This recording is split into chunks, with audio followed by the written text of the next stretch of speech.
নাস্তিক হয় কেবলমাত্র কপাল পোড়ারা। কারা নাস্তিক হয়? জোরে কোন কারা? কপাল পোড়া। আবার ওনাদের নাম বুদ্ধিজীবী। মাথা দেখলেই বোঝা যায়, মাথাগুলি ইন্টারন্যাশনাল এয়ারপোর্ট, চুল নাই।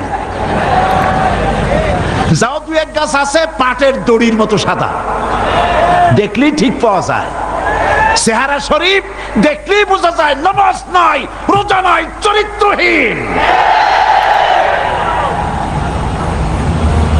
আল্লাহরে স্বীকার করে না। মেয়ে লোকের শরীরের কোন অংশ কেমন, এর প্রশংসায় হাজারো কবিতা রচনা করে, আল্লাহর জন্য একটা লাইনও লিখতে পারে না। ঠিক কিনা? এর আবার জাতীয় পুরস্কারও পায়। কপাল পোড়া। কি পোড়া? কয় আল্লাহ নাই, ছাগল কোথাকার। ইমাম আবু হানিফা রাহমাতুল্লাহ আলাইহির সাথে একবার একটা বহস হলো এক নাস্তিকের সাথে। কার সাথে?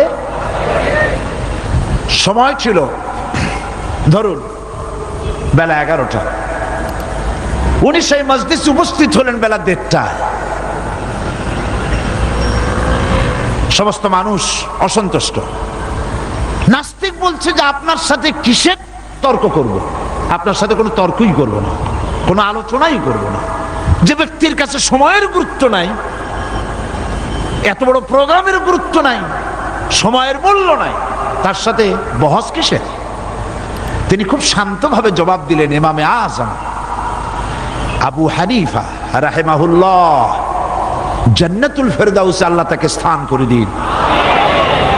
তিনি বললেন, আমারও তো কিছু জবাব থাকতে পারে, তুমি একতরফা অভিযোগ করছো আমার প্রতি। দেখো, আমি আসতে গিয়ে এই বিতর্ক স্থলে, এই অনুষ্ঠানে আসতে গিয়ে প্রতিমধ্যে দেখলাম এক নদী। এখন আমি আসি কেমনে কত দেখি, পার হব কিসে? আমি খুব ভাবনায় পড়ে গেলাম। হঠাৎ দেখলাম কই থেকে একটা বিচি এসে পড়লো আমার পায়ের কাছে।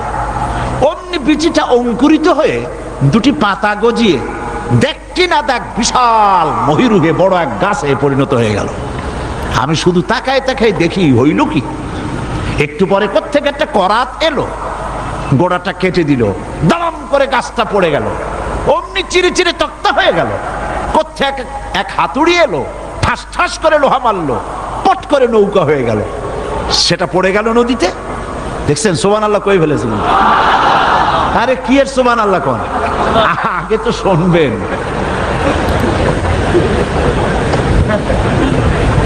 পড়ে গেল নৌকা পানিতে। আমি মোটেই বিলম্ব না করে উঠে বসলাম নৌকায়। কোনো মাঝি নেই, কিছু নেই। নৌকা পাড়ি দিয়ে পার নামায় দিল। সেই যে আমার একটু আসতে দেরি হলো, নইলে দেরি হওয়ার কথা ছিল না। নাস্তিক কয়, সর্বনাশ, এই লোকের সাথে তো বহসের কোনো প্রশ্নই ওঠে না। এই লোকের মাথার সবগুলি স্ক্রু ঢিলা। একটা গাছ মুহূর্তের মধ্যে বীজ থেকে গাছ হয়ে গেল। কোত্থেকে এক তরবারি এলো, তার কোনো মিস্ত্রি নাই, গাছটা কেটে পড়ে গেল। কেমনে কেমনে তক্তা হয়ে গেল, কোত্থেকে হাতুড়ি এলো, ফটাফট লোহা লেগে নৌকা হয়ে গেল, বিনা মাঝিতে পাড়ি দিয়ে গেল। সর্বনাশ, আপনার সাথে আমার কোনো তর্ক নাই, আপনি তো বদ্ধ পাগল। বিনা মিস্ত্রিতে কোনোদিন গাছ কেটে তক্তা হয়? কোনোদিন সেই গাছ দিয়া বিনা মিস্ত্রিতে নৌকা হয়?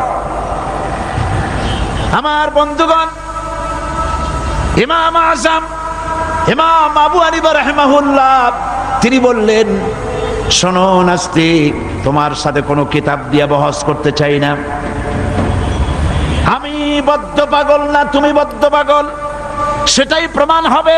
তুমি নিজেই বললে বিনা মিস্ত্রিতে একটা গাছ কাটতে পারে না, বিনা মিস্ত্রিতে গাছ চিরে চিরে তক্তা হতে পারে না, বিনা মিস্ত্রিতে তক্তাগুলি জোড়া লেগে নৌকা হতে পারে না, বিনা মাঝিতে নৌকাটা পাড়ি দিতে পারে না।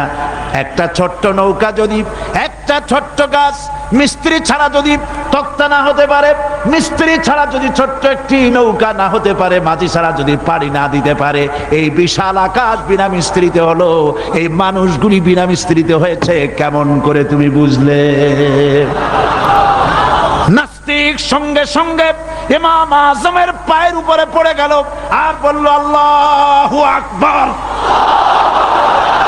আমি বুঝতে পেরেছি জীবনের ভুল ধরা পড়ে গেছে, আর কোনো তর্ক করতে চাই না, আমি মুসলমান হয়ে গেলাম। লা ইলাহা ইল্লাল্লাহু মুহাম্মাদুর রাসূলুল্লাহ।